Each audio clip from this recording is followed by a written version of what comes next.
We like to focus on Bible prophecy every week for about 5 minutes. We call it a prophecy update. I was thinking about the Apostle Peter. I think he would have done prophecy updates.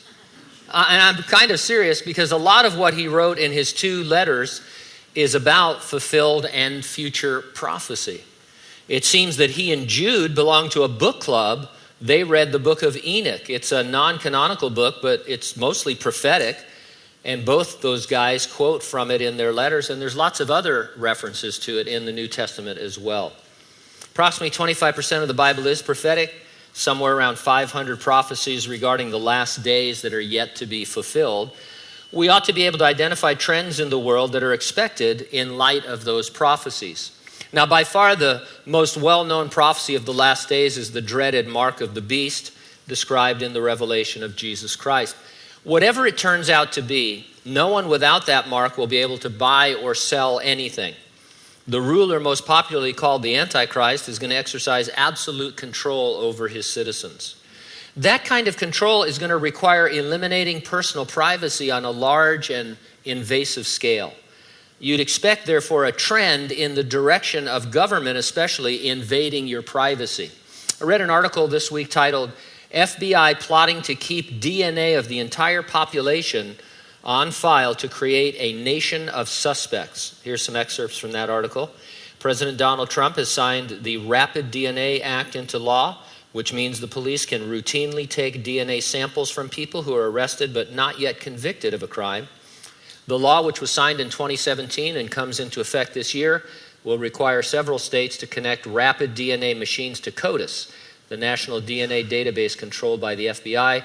This is expected to become as routine a process as taking fingerprints. Then an article on an Arizona website was titled, "You may soon have to give your DNA to the state." Arizona could soon be one of the first states to maintain a massive statewide DNA database. And if the proposed legislation passes, many people, from parent school volunteers and teachers to real estate agents and foster parents, will have no choice but to give up their DNA. Under Senate Bill 1475, DNA must be collected from anyone who has to be fingerprinted by the state for a job, to volunteer in certain positions, or for a myriad of other reasons. The proposed bill is one step away from requiring DNA from anyone who wants a driver's license. And then the New York Times ran a chilling article titled, "China Uses DNA to Track People with the Help of American Expertise." It goes like this. The authorities called it a free health check. Tahir Emin had his doubts. They drew blood from the 38-year-old Muslim, scanned his face, recorded his voice, took his fingerprints. They didn't bother to check his heart or kidneys, and they rebuffed his request to see any results. Mr. Emin was one of millions of people caught up in a vast Chinese campaign of surveillance and oppression. To give it teeth, the Chinese authorities are collecting DNA. They got unlikely corporate and academic help from the United States to do it. China wants to make the country's Uyghurs, a predominantly Muslim ethnic group, more subservient to the Communist Party. It has detained up to 1 million people in what China calls re-education camps. Now, whatever you think of this, there are this and many other ways in which privacy is being assaulted, including all the ways in which we willingly give it up for the sake of convenience. It's exactly what you would expect from reading prophecy leading up to the Antichrist and the mark of the beast.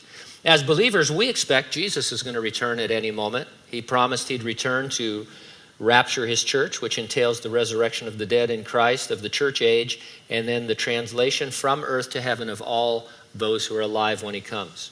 Just as Enoch was removed from the earth in a rapture prior to the global flood, so will we be removed from the earth prior to the global tribulation.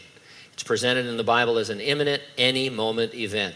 Are you ready for the rapture? If not, get ready, stay ready, keep looking up. Ready or not, Jesus is coming.